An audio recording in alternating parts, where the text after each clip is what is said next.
Um, so, Antonio Bello-Garcia, are you connected, please? Yes, Yeah. I'm here. I'm Yes. going to share my screen with Indeed, you. please.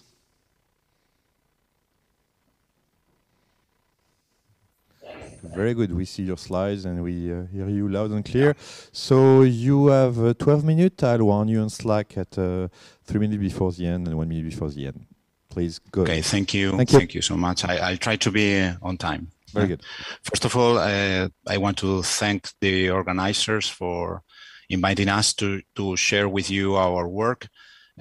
Secondly, I have to tell you I'm not an astronomer, so please be kind with me. I'll try to do my best to explain what we are working in right now. So as you can see there, we are applying right now a deep transfer learning approach to estimate the parameters, log G, effective temperature, metallicity, and rotational velocity to some of the stars in the CARMENES survey. This is only a small part of what the CARMENES survey is trying to achieve. So last year we published a paper on what we learned from our DL deep learning studies, where we there in that study we tried to get some knowledge of what was the influence of different architectures of the neural networks and if there was any influence of different windows of or wavelength ranges. You will see later on what I mean. I will show you one of the windows we work with, but since these are a very high resolution spectra, we didn't think that we were able to apply all that information in our computers to the deep learning approach. And also we wanted to know that our second goal was to have an idea of the uncertainty, the errors we get when using synthetic spectra to estimate real stars parameters. So in order to train our neural networks, we use a very well-known synthetic spectral library, the Phoenix ACES grid, but we didn't have enough samples there. So we created almost 500,000 new synthetic models using a linear interpolation. So we had something to work with to train our networks with. So, but all those combinations you can see there on the table and on the bottom are not real stars that you can find, at least when working with M dwarfs. So we needed to apply a constraint based on the PERSEC library published by Bresson et al. Those are evolutionary models that tells you the relationship between the parameters when working with this type of stars related with their age. The real data we work with is coming from, this is one of the results of the Serval pipeline where they study in Almeria in Spain. This consortium is working with a high resolution spectrograph. They have two different wavelength ranges, the visual you have all the data there. I don't have the time to go deep in there, but the main goal, as I told you before, the main goal of this survey is to analyze the habitable zone near M dwarfs, looking for Earth-like planets. But to do that, they need this to characterize the parameters. Of course, they have many other ways to do that, but they did want to check if the deep learning, because the people in the consortium wasn't working with deep learning at that time. We have been doing other type of analysis for some years with them, but we used deep learning in other industry, in other application, and they wanted to try with real data with high signal to noise template spectra with high resolution. Those are the results for the instrument, and see if we got near or we get good estimations for those parameters. This is, well, some of the results we obtained. I have put this slide here, but perhaps it should be later. But what you are seeing there is one of our normalized, corrected CARMENES spectra, and its comparison with the Phoenix ACES interpolated one using those 4 parameters I told you before: temperature, gravity, metallicity, and rotational velocity. This is one of the ranges we work with, and we started checking different architectures and different windows. And one of those can be seen there. Those dashed lines in blue are the first windows we tried. Those are 512-point windows. Well, I think from an astronomer point of view, perhaps, of course, you are thinking that cannot be very useful because you don't have the information there. But surprisingly enough, what we find out when applying different architectures, that could be, well, a general idea of the neural networks we used. When we applied those many different architectures, I think this morning Ingo said something similar. You can try different architectures, different training methods, but in the end, the information you have is what's inside in this case, the Phoenix grid you are working with, and the results, the predictions you get, at least theoretically, working with the test set, working only with synthetic spectra, are pretty much the same. And it doesn't matter that you use different architectures, or even you can work with different windows. In the end, the information is all along the spectra. It doesn't matter the size or the levels, the number of layers you use, or the errors, the uncertainty you get, at least working only predicting those parameters for the test sets on Phoenix are pretty much the same. The problem starts when you try to apply those models to the real data from the observed stars coming from CARMENES. So in the end, we also found out that, and it's there, sorry, that we can combine the parameters, but the results weren't that good. So we get back to making 4 different neural network models for each parameter individually. From there, we got some estimations for our reference stars.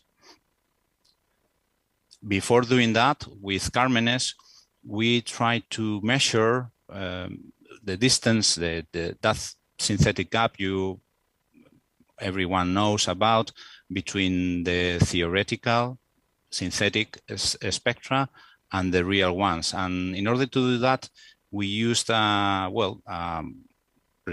dimension reduction method. That's the UMAP you have there. There are different options. The UMAP means uniform manifold approximation and projection. So what you can see there is on blue on the right. I don't know if you can see my mouse there on the right.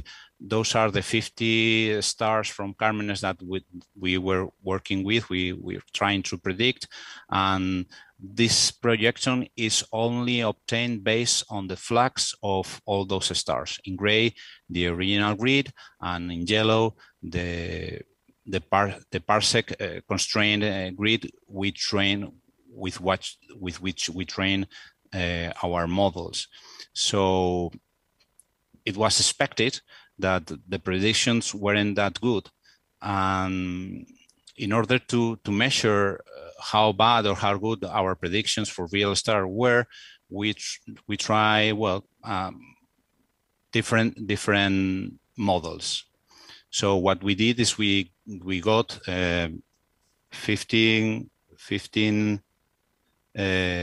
models, the best models from our previous study, and apply them to CARMENES. Well, this is the results we obtain.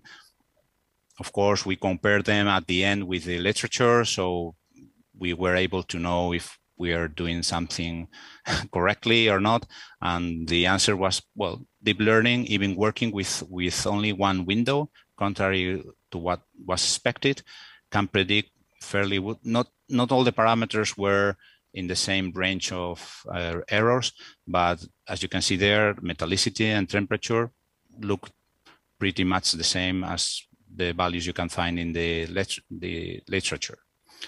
But that was not good enough, and we wanted to find out if using any other knowledge from different ways of estimating, predicting, knowing the temperature or the metallicity was good enough to get better values. So what we did is we used our previous model, deep learning models, to get the convolutional feature spectra from our CARMENES dataset, and there with those 200, almost 300 spectra, we try to train new neural networks, but instead of using the values from literature, we recover, as you can see there, some parameters obtained with interferometry,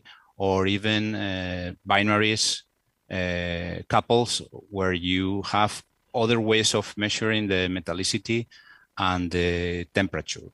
These analyses are published. You have the reference there, just in case you are interested. And well, the time is finishing. I will end up. We are preparing 2 new publications that you will find, I hope, at the end of the year. One of them is the comparison among all the values obtained in the literature, and what we are doing, all the details for our transient learning approach. Thank you for your attention. I don't want to go further. Thank you. No, sorry for the speed. So thanks a lot for this excellent talk. Do we have questions in the room?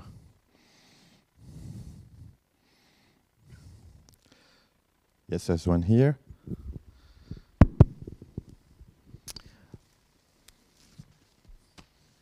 This is Johannes Buchner. I was wondering if you're also, maybe I missed it, but I was wondering if you're planning to also predict how correct the model is, so sort of the systematic errors of the model given the actual observations. So people have done this with Gaussian processes like starfish for other stellar spectra. I was wondering if you were thinking in this direction as well. Yeah, thank you for the question. That's really interesting approach, and we have lots of ideas. What we don't have is this time, but yes, that's.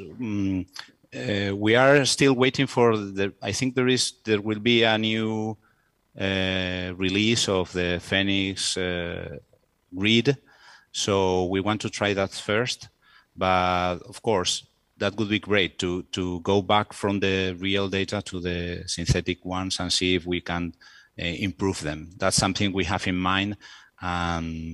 With this kind of analysis, they are pretty fast.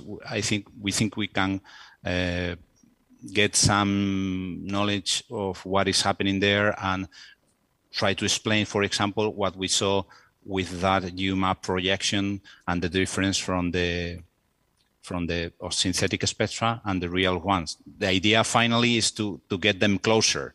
And what I showed you in that image was only obtained with one window. But if you put more wavelengths ranges there, you get a completely different idea. And yeah, we will try something like that. But there we depend on the people that creates the models, the Phoenix library. Thank you. Before we finish, and thank you again, I wanted to make a remark because there was something I liked a lot in your slides where you were presenting different tests you made with varying the networks, and it's Yep. exactly on the line of how to discuss all those nights during the debates and how to find a good and more or less systematic way of validating the network. So thanks a lot for those slides, which was really interesting. Okay, so thank you again. Thank you. You're welcome.